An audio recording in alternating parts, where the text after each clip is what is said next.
مرحبا أهلا النوادي. الفاتح إلى روح سيدنا وحبيبنا وشفينا رسول الله محمد بن عبد الله وعلى آله وصحبه وأولياء والصالحين من مشارق الأرض ومغاربها بحرها وبرها، خصوصا إلى روح سيدنا أحمد بن عيسى المهاجر الفقيه المقدم محمد بن علي بعلوي وجميع سادات علي بعلوي وأصوله وفروعهم وإلى حضرة النبي. الفاتحة. بسم الله الرحمن الرحيم. الحمد لله رب العالمين الرحمن الرحيم مالك يوم الدين. إياك نعبد وإياك نستعين. اهدنا الصراط المستقيم صراط الذين أنعمت عليهم غير المغضوب عليهم ولا الضالين آمين. السلام عليكم ورحمة الله وبركاته.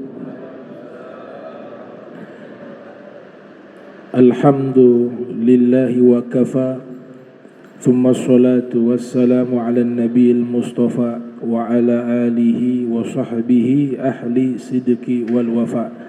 Amma ba'du, subhanak la ilma lana illa ma 'allamtana innaka antal alimul hakim.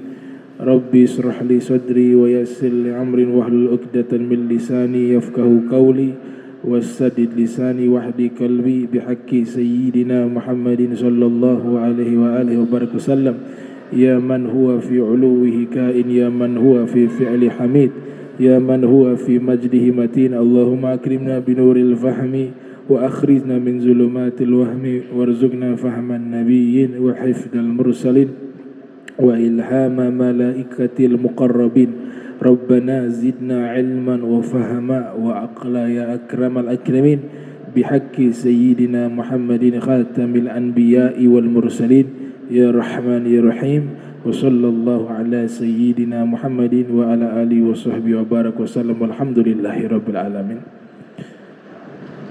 Sama-sama kita muliakan, yang kita hormati Imam Masjid Al-Muhajirin, wabil khusus Ami Alwi Albar beserta Ketua Yayasan Masjid Al-Muhajirin Bapak Torik Abbas dan seluruh jamaah yang hadir di malam yang mulia ini.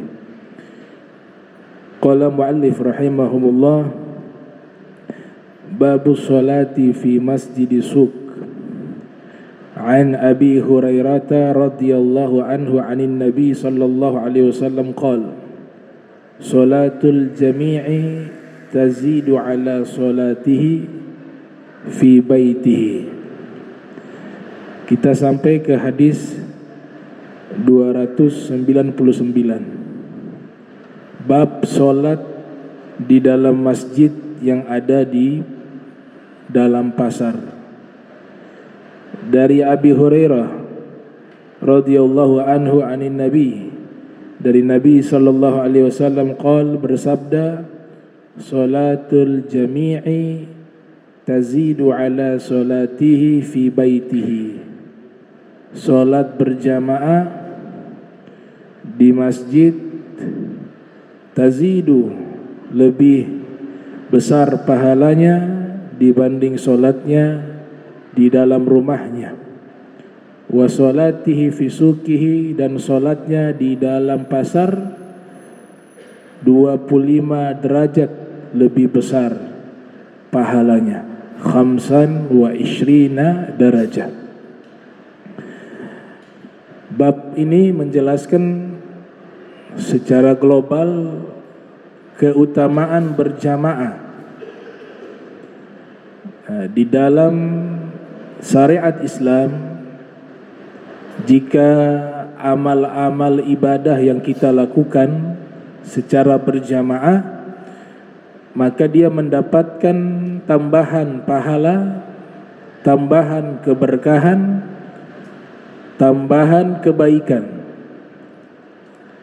Sebagaimana pesan yang diwasiatkan oleh Allah Subhanahu wa taala agar umat Islam selalu berjamaah dengan firman-Nya, wa'tasimu bihablillah wa la tafarraqu.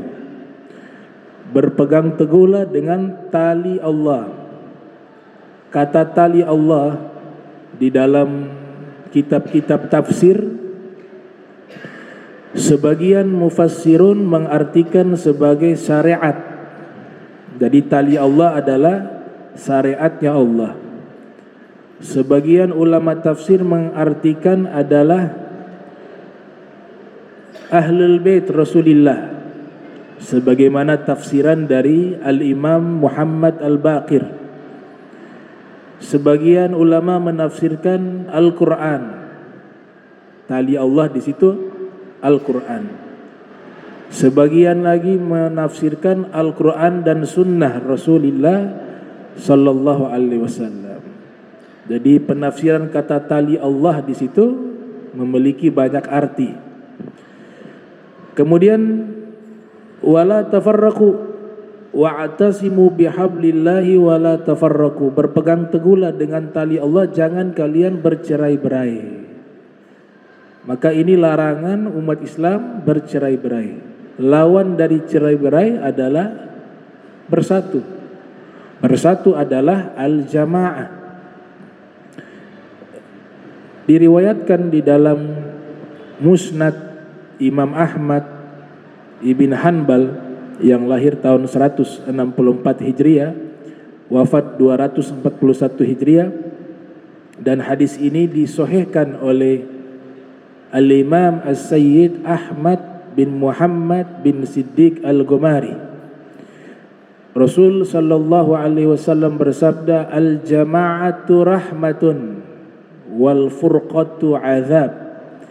Berjamaah adalah rahmat, diturunkan kasih sayang kepada umat Islam yang berjamaah. Wal furqatu azab, dan bercerai-berai adalah azab.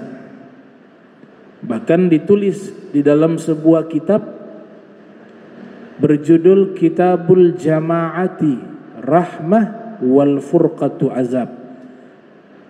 Kitab yang ditulis oleh Syekh Sobri Salamah Syahin, yang membahas tentang begitu pentingnya umat Islam selalu berjamaah, selalu bersatu. Bahkan Nabi kita sallallahu alaihi wasallam mengumpamakan umat Islam seperti satu bangunan.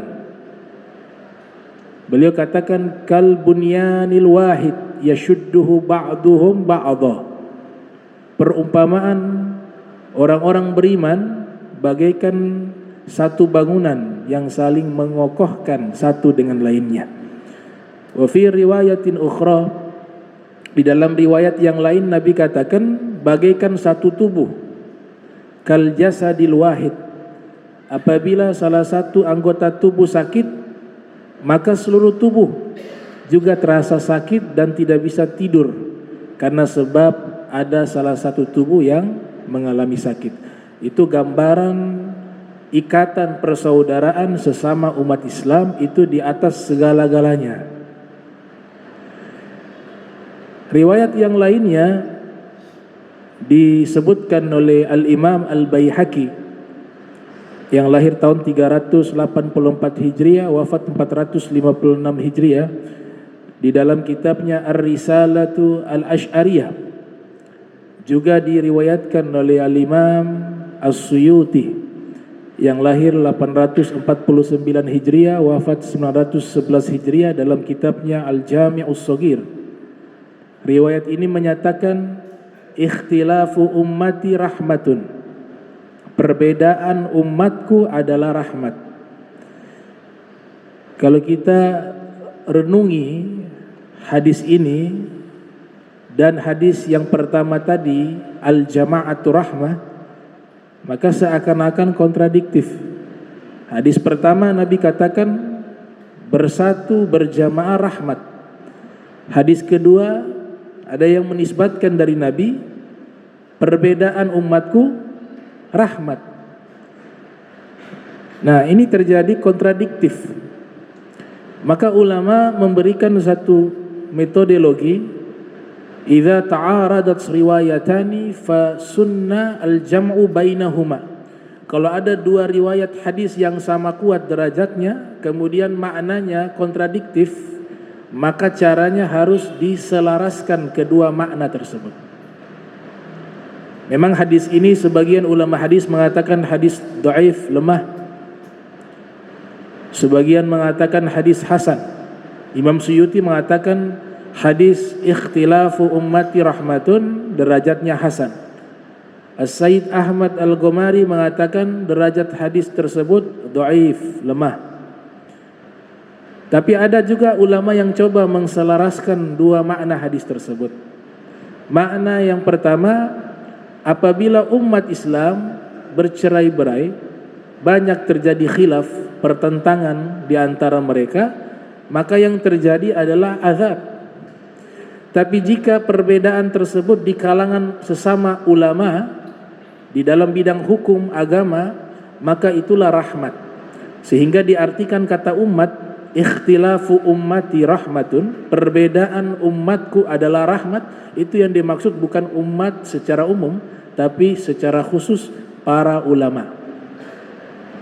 Maka kita lihat 4 mazhab banyak terjadi perbedaan, tapi hal itu justru menjadi ruang untuk membantu umat Islam melaksanakan syariat di sepanjang zaman, di setiap tempat. Itu ada opsi-opsi hukum yang nanti membantu dia, dan harus dia memilih pilihan itu dalam keadaan darurat. Maka ikhtilaf sesama umat Islam dari kalangan orang-orang awam itu adalah musibah, adalah azab. Tapi kalau terjadi perbedaan antara para fuqaha, para a'imma al-mujtahidin, maka itulah rahmat bagi umat baginda Rasul sallallahu alaihi wasallam. Sehingga ditulislah sebuah kitab dari seorang ulama bernama Syekh Muhammad Ibni Abdurrahman Ad-Dimiski. Beliau menulis sebuah kitab berjudul Rahmatul Ummah fi Ikhtilafil A'immah, yang artinya rahmat, kasih sayang bagi umat Nabi Muhammad sallallahu alaihi wasallam di dalam perbedaan pendapat para imam. Jadi rahmat bagi kita. Nah, berjamaah ini selalu Allah perintahkan di seluruh aktivitas kaum muslimin, terlebih khusus di dalam masalah ibadah. Sehingga disebutkan di dalam berdoa,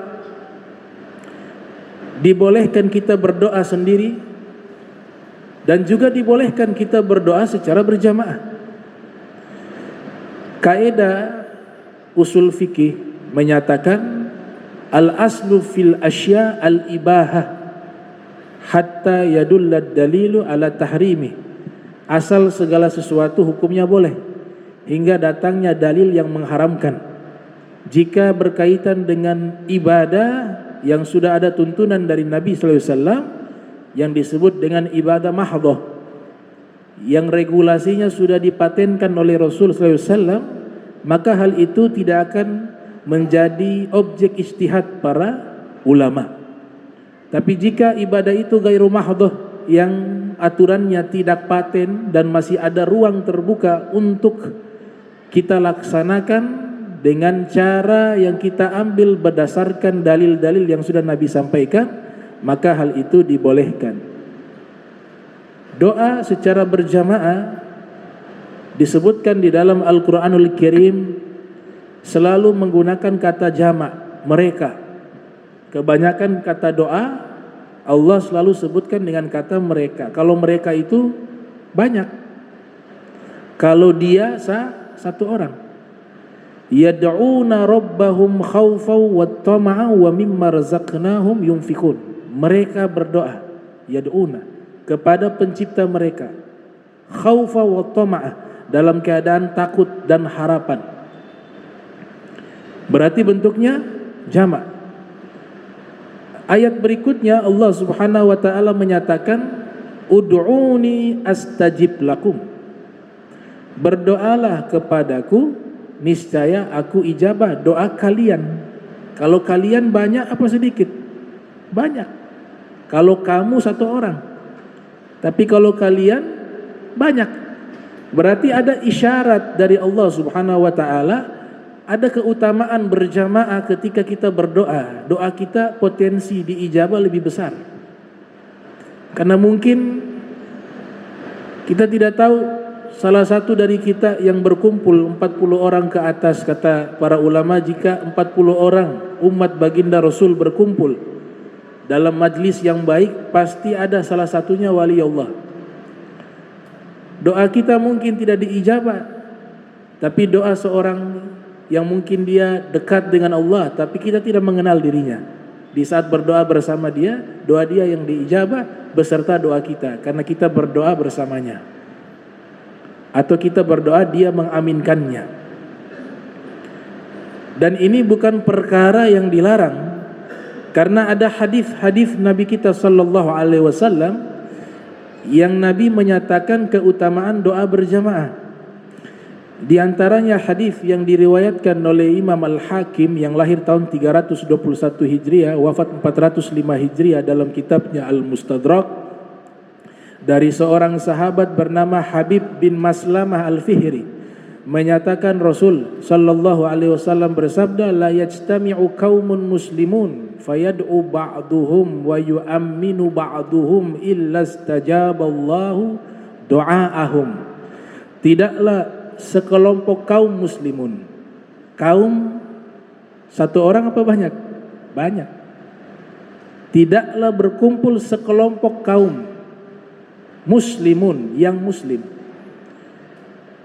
fayad'u ba'duhum, lalu sebagian dari mereka berdoa, wa yu'amminu ba'duhum, dan sebagian dari mereka mengaminkan. Berarti ada yang berdoa, ada yang mengaminkan. Kemudian dari sini bisa kita ketahui pasti doanya ada suara. Kalau tidak ada suara bagaimana bisa diaminkan? Ada suara baru bisa diaminkan. Maka ulama-ulama terdahulu menulis kitab tentang suara ketika berzikir jahar, ada dalilnya. Berdoa suaranya jahar keluar, ada dalilnya. Di antara kitab khusus membahas masalah tersebut ditulis oleh Imam As-Suyuti, berjudul Natijatul Fikr fil Jahri Bidzikir, dan juga ulama setelahnya asal India menulis kitab berjudul tentang Al-Fikr As-Sibahatul Fikr fil Jahr Bidzikir. Ulama India namanya Al-Imam Luqnawi Al-Hindi menulis kitab berjudul Sibahatul Fikr fil Jahri Bidzikir, yang membahas tentang dalil-dalil berdoa mengeluarkan suara dan diaminkan, atau zikir mengeluarkan suara. Jadi berjamaah ketika berdoa itu keberkahannya lebih,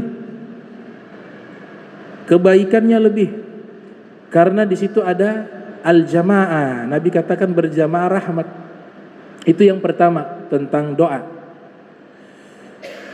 Yang kedua tentang zikir berjamaah.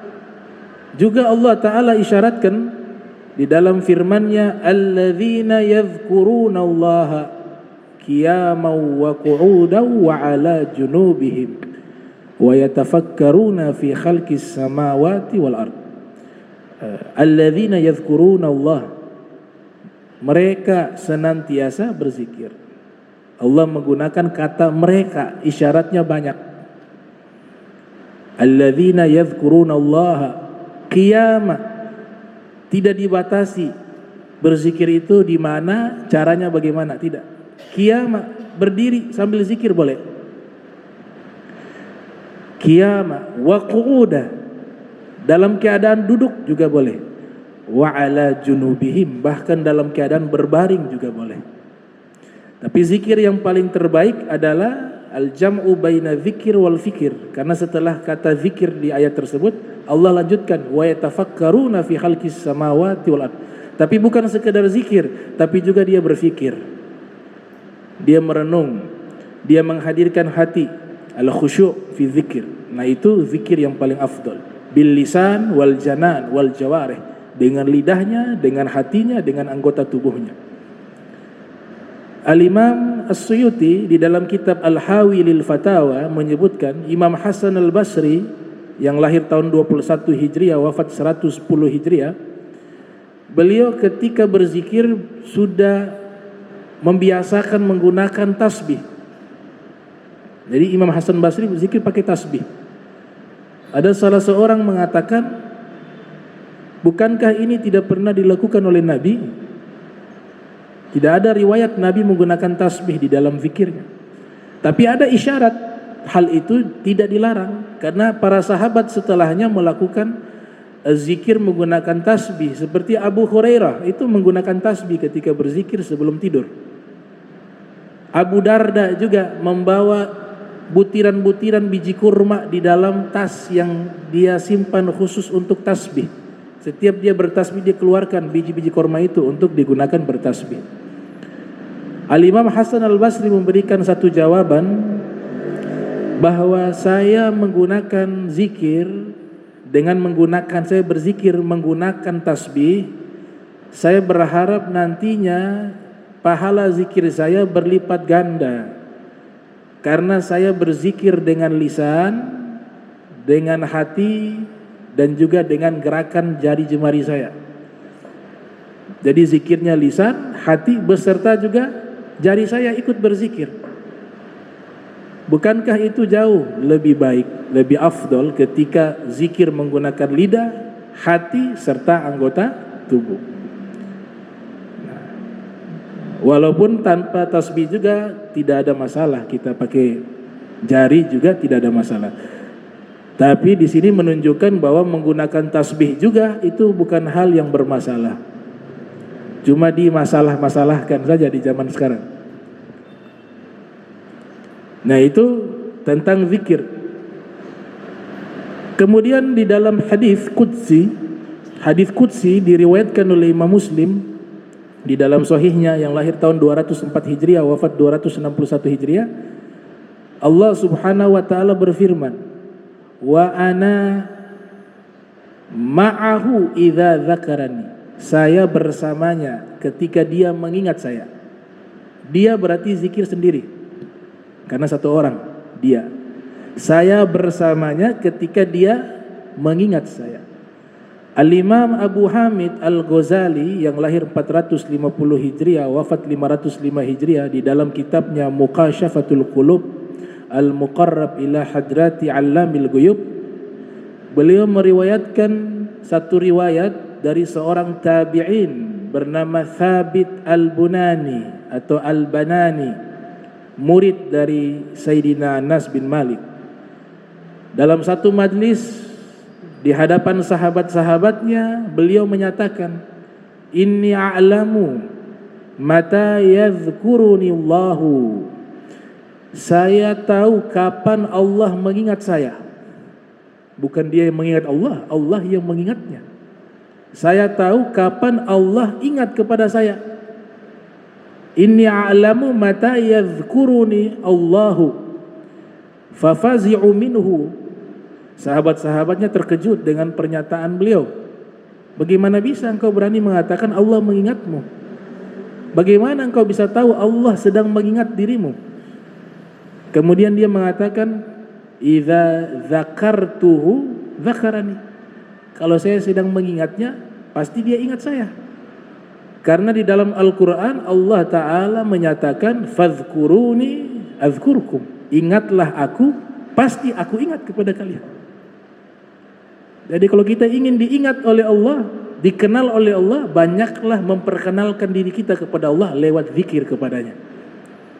Maka di saat itu Allah akan mengingat diri kita. Bahkan dikatakan oleh para ulama, ya, akfiru dzikra la ilaha illallah hatta tasira kullak la ilaha illallah. Perbanyaklah melafadzkan zikir la ilaha illallah hingga zikir tersebut menyatu dengan darah dan dagingmu. Dan ini kejadian nyata. Kita tidak perlu terlalu jauh. Ulama yang hidup berapa ratus tahun yang lalu, berapa ribu tahun yang lalu, terlalu jauh. Tapi ini ulama hidup di zaman kita, sudah meninggal dunia. Tapi di masa kita, ulama tersebut asli di negeri Hadramaut, akan tetapi hijrah ke Jeddah di Saudi Arabia. Bernama Al-Habib Abdul Qadir ibn Ahmad As-Saqqaf. Beliau terkenal sebagai ulama yang gemar menjaga lisannya selalu basah dengan zikir. Bahkan beberapa hari khatam Al-Quran selalu, 2 hari sekali khatam Al-Quran. Di usia yang sudah senja, sudah tua, beliau sakit, terbaring di atas tempat tidurnya dalam keadaan lumpuh. Nah, beliau punya amalan yang kita tidak bisa ikuti. Satu amalan beliau yang istimewa dari beliau, beliau itu seumur hidupnya sholat berjamaah 5 waktu tidak pernah ditinggal seumur hidup. Muncul pertanyaan, bagaimana bisa seumur hidup? Dari bayi sudah sholat berjamaah. Beliau punya ayah Al-Habib Ahmad As-Saqqaf, Al-Habib Abdul Qadir bin Ahmad, ayahnya Ahmad As-Saqqaf, ulama besar di kota Seun. Ada kota di Hadramaut namanya Seun. Al-Habib Abdul Qadir ketika baru lahir, masih bayi, sang ayah ketika hendak sholat tahajud selalu membawa bayi tersebut di sampingnya. Sholat di musola dibawa itu. Kalau sholat wajibnya di musolahnya, kalau sholat sunnahnya di rumah. Kalau sholat tahajud di rumah itu dibawa itu. Al-Habib Abdul Qadir dibangunkan dia lagi tidur. Sudah bangun baru beliau sholat. Sholat wajib juga begitu, dibawa itu. Mungkin beliau punya ribat semacam pesantren, sholat dengan santri-santrinya. Al-Habib Abdul Qadir masih bayi, masih umur 1 hari, dibawa ke tempat sholat. Kalau sudah tidur dibangunkan, sudah bangun baru sholat lagi, sholat subuh. Dan itu dilakukan setiap waktu, setiap sholat. Jadi kalau dibiasakan untuk sholat 5 waktu, biasanya sudah balik atau tamyiz. Tapi ini dari bayi sudah dilatih untuk menjaga sholat 5 waktu. Makanya beliau seumur hidup tidak pernah meninggalkan sholat. Dari bayi sudah dididik oleh ayahnya. Itu ulama hidup di zaman kita, Al-Habib Abdul Qadir bin Ahmad As-Saqqaf. Dan beliau ini punya akhlak sangat luar biasa. Itu pernah ada seorang pencintanya mengundang ke rumah untuk dibuat walimah acara. Al-Habib Abdul Qadir datang ke rumah pencintanya itu. Ketika datang dijamulah itu Al-Habib Abdul Qadir. Setelah dijamu berpamitan mau pulang. Pemilik rumah terlalu bahagia dengan kedatangan Al-Habib Abdul Qadir hingga dia tidak sadar ketika Al-Habib Abdul Qadir masuk ke mobilnya, pintunya itu langsung ditutup. Tangan beliau masih ada tuh, belum masuk. Kejepit pintu mobil. Setelah itu juga masih ngobrol lagi, terima kasih Habib sudah datang. Habib sedang menahan rasa sakit. Tahan. Terima kasih Habib sudah datang ke rumah saya. Selepas dia ngobrol, jalanlah itu mobil. Al-Habib Abdul Qadir melihat ke arah belakang dari mobilnya. Sudah jauh dari rumah yang mengundang beliau tadi. Kemudian dikatakan kepada supir, ayo kita geser, belok ke kiri. Dibelok supirnya. Kenapa Habib? Tangan saya terjepit. Sejak kapan wahai Habib? Tadi di rumah yang mengundang kita. Kenapa tidak dari awal? Saya kasihan kalau tadi saya menampakkan ekspresi rasa sakit karena terjepit. Pasti seumur hidup dia akan menyesali perbuatannya. Saya tidak mau dia merasakan hal itu. Makanya saya tahan rasa sakit. Jangan sampai dia sedih. Itu akhlaknya Al-Habib Abdul Qadir. Mereka ambil akhlak ini dari ilmu yang bersambung sampai kepada baginda Rasul sallallahu alaihi wasallam. Al-akhlaq fawqal ilm, akhlak di atas ilmu. Ada muridnya memberikan hadiah kepada beliau. Murid beliau banyak dari kalangan agniya, orang-orang kaya raya, bahkan ada yang dari kalangan menteri, dulu menteri minyak orang Yaman di Arab, dan pencinta ulama. Dibawa uang satu koper, diberikan kepada Habib Abdul Qadir, diterima oleh Habib Abdul Qadir. Selepas tamu tersebut memberikan hadiah kepada Habib Abdul Qadir, tamu ini kembali pulang. Al-Habib Abdul Qadir memanggil sopirnya, ayo malam ini kita kerja keras. Kenapa ya Habib? Kita datangi janda-janda yang miskin, para fukara, anak yatim piatu. Malam ini kita harus berikan uang ini sampai habis kepada mereka. Malam itu juga pergi dengan mobil, karena beliau memang sudah terbiasa memberikan bantuan kepada orang-orang tersebut, sehingga tahu letak rumah mereka satu persatu. Didatangi satu persatu itu. Waktu berlalu tidak tersisa satu sen pun dari uang yang diberikan kepada beliau. Semuanya disedekahkan. Setelah itu beliau mengatakan, ya Allah, saksikanlah semua uang yang diberikan kepadaku telah aku sedekahkan untuk para fukara dan kaum masakin. Nah, itu Al-Habib Abdul Qadir bin Ahmad As-Sagaf. Kalau dulu sering datang ke Indonesia, mungkin tahun-tahun 70-an, tahun-tahun seperti itu. Nah, ini diceritakan oleh Al-Habib Umar bin Salim, Habib Umar bin Muhammad bin Salim bin Hafiz.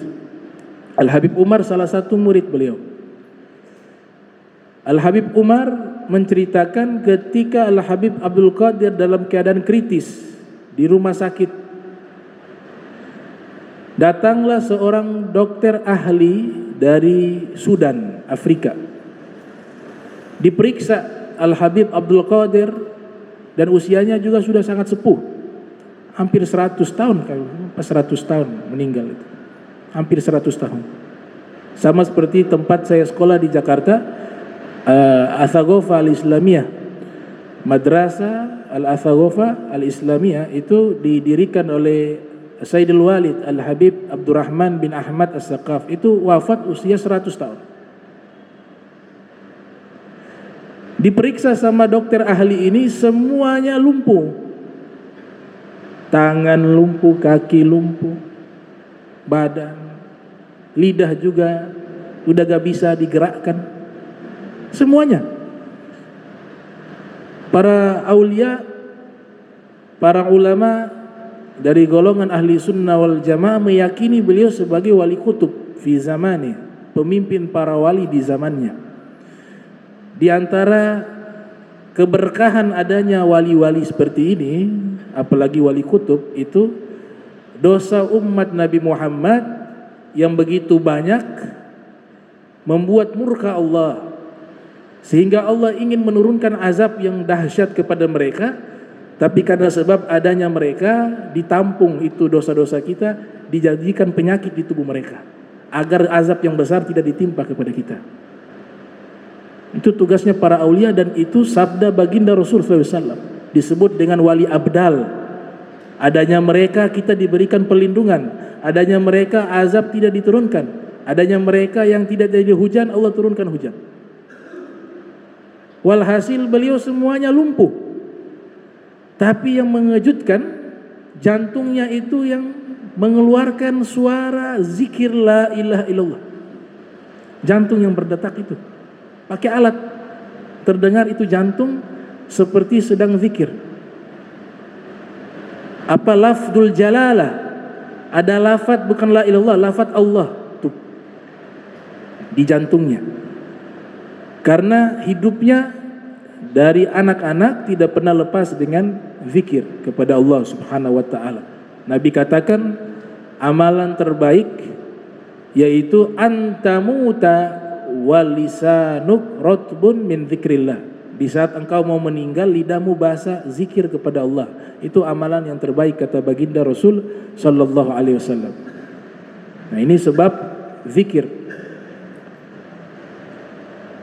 Kemudian di hadis qudsi tersebut dinyatakan wa ana ma'ahu idza dzakarani fa in dzakarani fi nafsihi dzakartu fi nafsi. Kalau dia mengingat aku di dalam dirinya, aku mengingatnya di dalam diriku, kata Allah. Wa in dzakarani fi mala'in dzakartuhu fi mala'in khairin minhum. Kalau dia mengingatku di dalam perkumpulan jamaah, di dalam kumpulan orang banyak, maka aku akan mengingatnya di dalam kumpulan yang lebih baik dari mereka. Kata mala'in itu menunjukkan berjamaah, zikir secara berjamaah. Mala'in, berzikir di kumpulan orang banyak. Hadis yang berikutnya riwayat Imam Muslim, sekelompok sahabat sedang duduk berkumpul sambil berzikir. Nabi SAW didatangi malaikat Jibril. Lantas Nabi keluar menemui mereka dan Nabi bertanya, kalian sedang apa duduk di sini? Mereka menjawab, jalasna nadhkurullah, kami sedang duduk sambil zikir kepada Allah. Menggunakan kata kami berarti banyak. Kami. Wa nahmaduhu ala ma hadana lil Islam wa manna bihi alaina. Dan juga kami sedang mengingat nikmat dan bersyukur atas nikmat Islam dan anugerah yang Allah berikan kepada kami. Di akhir hadis tersebut Nabi katakan, atani Jibril, tadi Jibril mendatangi diriku. Fa akhbarani anna Allah azza wa zal yubahi bikumul malaikah. Sesungguhnya Allah subhanahu wa ta'ala, Jibril mengabarkan padaku, Allah ta'ala membanggakan kalian di hadapan malaikat. Karena sebab apa? Duduk berzikir berjamaah. Jalasna nadhkurullah. Itu yang kedua. Jadi amalan kalau jamaah itu istimewa. Berjamaah itu istimewa. Yang ketiga, membaca Al-Quran. Membaca Al-Quran sendiri bagus, tapi ketika berjamaah punya keistimewaan tersendiri. Innal ladzina yatsluna kitaballah wa aqamus salata wa anfaqu mimma razaqnahum sirran wa alaniyatan yarjuna tijaratan lan tabur. Allah sebutkan mereka membaca kitab Allah. Mereka satu orang apa banyak? Banyak. Innal ladzina yatsluna kitaballah. Kemudian dikuatkan dengan hadis riwayat Imam Muslim di dalam sahihnya dan juga diriwayatkan oleh Abu Daud di dalam sunannya, yang lahir tahun 202 Hijriah, wafat 275 Hijriah. Rasul bersabda, majtama'a qaumun fi baitin min buyutillahi yatsluna kitaballahi wa yatadarasunahu bainahum illa nazalat alaihim as-sakinah wa ghashiyatuhum rahmah wa haffathumul malaikah wa dzakarahumullahu fi man indah. Tidaklah sekelompok kaum muslimin berkumpul. Kata kaum banyak. Tidaklah sekelompok kaum muslimin berkumpul di rumahnya Allah, fi baitin min buyutillah, di masjid atau di tempat lainnya, tempat yang digunakan sholat secara bahasa namanya masjid jika dilaksanakan berjamaah. Tidaklah sekelompok kaum muslimin berkumpul di masjid di rumahnya Allah lalu mereka membaca Al-Quran, yatsluna kitabullah, kemudian tadarusan bersama. Tadarusan, satu baca, satu simak, dan dilakukan secara berjamaah. Kalau itu dilakukan, maka turun rahmat, turun ketenangan, mereka diliputi dengan kasih sayangnya Allah dan dihadiri oleh malaikat. Dan setiap yang berkumpul di majlis tersebut, nama mereka disebutkan oleh Allah subhanahu wa ta'ala satu persatu di hadapan malaikat. Sebab apa? Berjamaah dapat keistimewaan yang khusus. Yang keempat, sholat sendiri dengan sholat berjamaah, pahala lebih besar sholat berjamaah. Sebabnya apa? Karena berjamaah. Di dalam Al-Qur'anul Karim Allah Subhanahu wa taala berfirman, "Alladzina amanu alladzina yuqimuna sholata wa yunfikuna mimma razaqnahum." Orang-orang beriman, alladzina amanu alladzina yuqimuna sholata wa yu'tuna zakata, yaitu mereka yang melaksanakan salat dan memberikan zakat. Wahum raki'un, dan mereka dalam keadaan ruku. Melaksanakan salat, Allah sebutkan di ayat ini yuqimuna sholata, mereka berarti secara berjamaah. Di dalam hadis Rasul sallallahu alaihi wasallam menyebutkan di dalam Sahih Al-Bukhari, di dalam Sahih Muslim, salatul jama'ati tafdul ala salatil fadhi bi 27 darajah. Salat berjamaah pahalanya lebih besar dibanding salat sendiri 27 rakaat.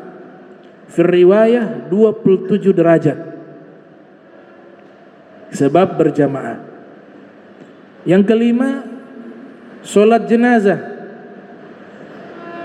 Salat jenazah, kita kan berdoa.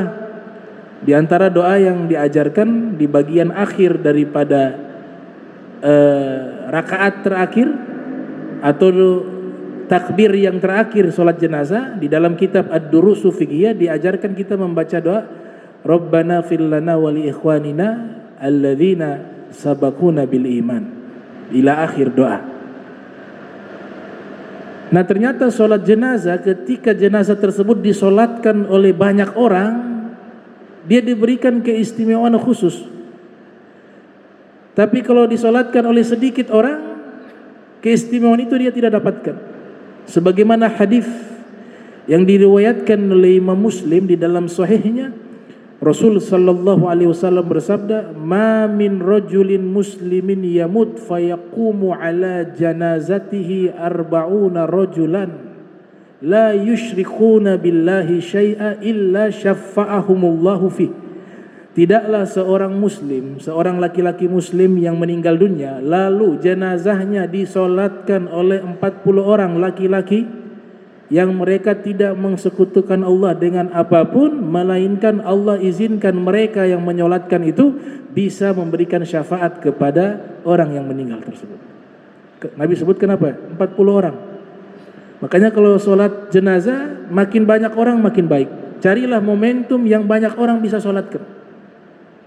Imam Malik tidak mau menyolatkan jenazah jika orangnya kurang dari 40. Imam Malik, guru dari Imam Syafi'i yang lahir tahun 93 Hijriah, wafat 179 Hijriah. Dan beliau memberikan aturan khusus, safnya itu hitungan ganjil. Salat jenazah safnya paling afdol hitungan ganjil. Berkah apa? Jamaah. Si mayit dapat syafaat. Yang keenam, kita makan sendiri dengan makan rame-rame. Makan rame-rame ada keberkahan. Kadang makan yang cukup 1 orang, tapi kita makan 3 orang, 4 orang bisa cukup. Yang 3 orang cukup lagi untuk 8 orang dan seterusnya. Makanya isyarat makan selalu Allah sebutkan di dalam surat Al-Insan menggunakan kata jama'. Wa yut'imuna ta'ama ala hubbihi miskina wa yatima wa asira. Mereka memberikan makan, yut'imuna, mereka banyak, ta'ama, makanan, kepada siapa? Wa yut'imuna ta'ama ala hubbihi miskina, orang miskin, wa yatima, anak yatim, wa asira, tawanan perang, padahal mereka masih butuh makanan tersebut. Di dalam hadis yang diriwayatkan oleh Imam Muslim dan juga Imam Nawawi dalam kitab Al-Adhkar An-Nawawiyah dan kitab Riyadhus Shalihin, Nabi ketika tiba di kota Madinah, ada yang bertanya, amalan terbaik di dalam agama Islam apa saja ya Rasulullah? Nabi mengatakan, tut'imu ta'am, berikan makan kepada orang. Wa taqra'us salam ala man arafta wa man lam ta'rif, dan engkau berikan salam kepada orang yang kamu kenal atau kepada orang yang tidak kamu kenali. Wa fi riwayat Ahmad, dalam riwayat Imam Ahmad bin Hanbal, Nabi mengatakan, ditanya amalan terbaik dalam Islam itu apa? Nabi menjawab, at'imut ta'am, wafsaus salam, wasilul arham, wasallu bil-lail wa nas niyam tadkhulul jannata bisalam, yaitu kau berikan makan, kau sebarkan salam, kau ikat tali silaturahmi, kau solat di tengah malam di saat manusia tidur, niscaya kau masuk surga dalam keadaan selamat. Dalam riwayat Muslim, Rasul sallallahu alaihi wasallam bersabda, "Ta'amul itsnain kafiyu thalatha wa ta'amul thalatha kafiyul arba." Makanan 2 orang cukup untuk 3 orang. Ta'amul itsnain kafiyu thalatha wa ta'amul thalatha kafiyul arba. Makanan 3 orang cukup untuk 4 orang. Karena apa? Jamaah, ada berkah. Di dalam kitab Wasailul Usul ila Syamailir Rasul yang ditulis oleh Syekh Yusuf An-Nabhani, diriwayatkan kanan Nabi sallallahu alaihi wasallam yuhib, Nabi sangat suka paha kambing.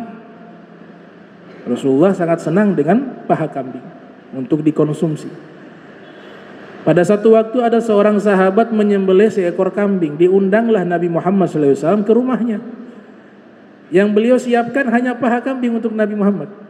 Ada 4, pahanya 4. Yang Nabi paling suka paha depan. Dipotong 4 paha tersebut, semuanya khusus dihidangkan kepada Rasulullah. Yang lain dibagikan ke sahabat. Saking Nabi nikmati itu paha kambing, Nabi makan paha ke-1 habis. Diberikan paha kedua oleh sahibul bait, pemilik rumah. Nabi makan lagi paha kedua, selesai. Nabi katakan, zid, tambah. Keluarkan lagi paha ketiga. Nabi makan, ya, paha ketiga selesai, paha keempat. Zid, ditambahkan lagi. Paha keempat sudah selesai, Nabi tambahkan lagi. Zid, minta tambah lagi. Dia katakan, ya Rasulullah, kambing kakinya 4. Apa kata Rasul? Seandainya kau taat dengan apa yang aku minta tadi, maka Allah akan berikan itu paha kambing kepadaku, tidak akan habis sampai hari kiamat. Kalau saya bilang, kasih lagi paha, kau taat, ambil di mana keluar itu paha kambing. Selama aku mau, pasti Allah berikan. Cuma tadi kamu sudah mengatakan paha kambing kakinya 4. Berarti masih ragu tentang, ya, kebesaran mukjizatnya Nabi Muhammad sallallahu alaihi wasallam. Yaitu karena makan berjamaah berkah. Kemudian sepanjang zaman, perjalanan zaman, tidak pernah hilang kumpulan jamaah 40 orang disebut dengan wali-wali abdal. Ini yang ke-7. Wali-wali abdal jumlahnya 40 berjamaah. Di dalam riwayat Imam Ahmad bin Hanbal, kemudian hadis ini disahihkan oleh Imam Suyuti, Rasul sallallahu alaihi wasallam bersabda, al-abdal bisyam wa hum 40 rajula. Wali-wali abdal ada di negeri Syam, jumlahnya 40 orang. Riwayat yang lain ada di Irak, ada di Yaman, ada di penjuru dunia. Di dalam kitab Sirajut Talibin karya Kiai Haji Jampes, Ihsanuddin Jampes, mensyarah kitab Minhajul Abidin karya Imam Ghazali, mengatakan ada 70 wali abdal. Sayyidina Ali bin Abi Thalib mengatakan kepada ahli Irak, ya ahla Irak la tasubbu ahla Syam fa inna ahla Syami fa inna fihim al-abdal. Wahai penduduk Irak, jangan kalian mencela penduduk Syam, karena di tengah-tengah mereka ada wali-wali abdal. Di dalam riwayat Imam Tabrani yang lahir tahun 260 Hijriah, wafat 360 Hijriah, bisanadin hasan, dengan sanad yang hasan, dari sahabat Anas bin Malik mengatakan Rasul sallallahu alaihi wasallam bersabda, lan takhluwal ardu min arba'ina rajulan. Bumi ini tidak akan pernah kosong dari 40 orang. Maksudnya wali abdal yang jumlahnya 40 orang. Di dalam kitab Al-Hawi lil Fatawa yang diriwayatkan oleh Imam Suyuti, Rasul sallallahu alaihi wasallam bersabda, inna abdala ummati la yadkhulunal jannata bi kathrati salatin wala siyamin bal bi salamati sudur was sakhawati nufus was salam wa rahma bi kulli muslim. Wa rahma bi kulli muslim. Sesungguhnya wali-wali abdal dari umatku, mereka tidak masuk ke dalam surga karena mengandalkan banyak puasa, banyak sholat. tidak mengandalkan banyak sholat dan banyak puasa. Padahal mereka adalah orang yang paling banyak sholat, paling banyak puasa. Tapi mereka punya derajat yang begitu tinggi di sisi Allah karena salamati sudur. Mereka punya hati selamat dari penyakit hati.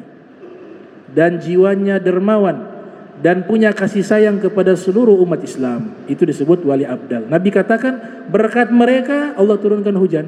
Kalau mereka doa Allah turunkan hujan. Berkat mereka azab mau diturunkan, mereka berdoa, ya Allah jangan kau turunkan azab, Allah tahan. Atau paling minimal yang tadinya begitu besar azab mau diturunkan karena sebab doa mereka, Allah kurangi itu azab. Itu karena adanya mereka. Yang kedelapan, jamaah yang ada sebelum munculnya Imam Mahdi, namanya Taifah Mansurah. Di dalam hadis sahih Rasulullah SAW bersabda, la tazalu taifatun min ummati zahirina alal haq la yadhurruhum man khadhalahum. Senantiasa akan ada sekelompok orang dari golongan umatku, mereka selalu menegakkan kebenaran, tidak takut akan segala celaan hingga datangnya hari kiamat. Itu adalah pasukan-pasukannya Imam Mahdi. Nah, Imam Mahdi muncul sudah masuk kepada tanda-tanda kiamat yang sudah mendekati hari kiamat. Tanda kiamat ada 3, tanda kiamat kecil, sedang, dan besar. Dan di antara tanda-tanda kiamat yang sudah terjadi di zaman kita itu sangat banyak. Di dalam hadis riwayat Imam Muslim, Rasulullah SAW bersabda, yushiku an taquma sa'ah hatta yuqbadal ilmu. Hampir-hampir dekat hari kiamat jika ilmu sudah diangkat. Para ulama mengambil riwayat dari Sayyidina Umar bin Khattab bahwa ilmu yang diangkat pertama kali di dalam ilmu agama Islam, ilmu faraid, ilmu hukum waris. Sekarang sudah langka yang ahli waris. Itu tanda kiamat, karena ilmu itulah yang pertama kali hilang. Kemudian tadhar al-fitan, banyaknya fitnah-fitnah. Yang ketiga, yakthural kizbu, banyaknya kebohongan. Di handphone berita-berita bohong banyak tersebar. Bahkan Nabi pernah mengisyaratkan, sayati zamanun ala ummati wa fir riwayah ala nas yakdzibu kizbatan fantasharat fil afaq au kamal qala Nabi sallallahu alaihi wasallam. Akan datang satu zaman jika seseorang berbohong di tempatnya dia, saat itu juga kebohongannya tersebar ke penjuru dunia. Itu Nabi sudah isyaratkan hadis tersebut. Kalau sekarang media sosial, kita berbohong di tempat ini, kita share, broadcast, saat itu juga dia tersebar ke penjuru dunia. Padahal kita di sini. Itu Nabi sudah isyaratkan. Kemudian yang berikutnya, wa yataqarabaz zaman, sudah dekatnya hari kiamat jika zaman terasa dekat. Ini sebagian ulama seperti dalam kitab Al-Usus wal Muntalaqat mengatakan maknanya kita kalau pergi perjalanan jauh itu terasa dekat dibanding zaman dulu 1 minggu, ada 1 bulan. Karena ada transportasi pesawat cepat. Bahkan Imam Mahdi, Nabi katakan Imam Mahdi nanti pergi ke Madinah, ke Makkah, balik lagi ke Madinah dalam waktu 1 hari 1 malam. Para sahabat waktu itu mereka bingung, bagaimana bisa perjalanan sejauh itu bisa ditempuh dalam waktu 1 hari 1 malam. Nabi sedang menceritakan Imam Mahdi. Imam Mahdi masa depan. Karena perjalanan yang mereka lakukan di zaman itu 7 hari bisa sampai ke Makkah. Itu Madinah ke Makkah 7 hari. Tapi sekarang hal itu adalah hal yang tidak aneh. Naik bis saja hanya sekian jam, 6 jam sampai. Apalagi pesawat. Makna kedua, waktu terasa cepat dibanding dengan masa lampau. Masa lampau kita kalau bangun pagi tunggu maghrib lama. Tapi sekarang cepat sekali, pagi tahu maghrib lagi, pagi maghrib lagi. Kemudian tanda kiamat yang Nabi katakan yang terjadi di zaman kita ini, tataqarabal aswaq, pasar-pasar dekat kepada kita. Mushtarak, pakai alif itu artinya pasarnya dekat kepada kita. Ada 2 pihak, saya konsumen, ada penjual. Saking dekatnya pasar zaman sekarang, di dalam rumah kita ada pasar. Bukan 1 pasar, ribuan pasar. Itu online. Semua pasar di situ. Itu Nabi sudah isyaratkan 1000 tahun yang lalu. Nah, itu.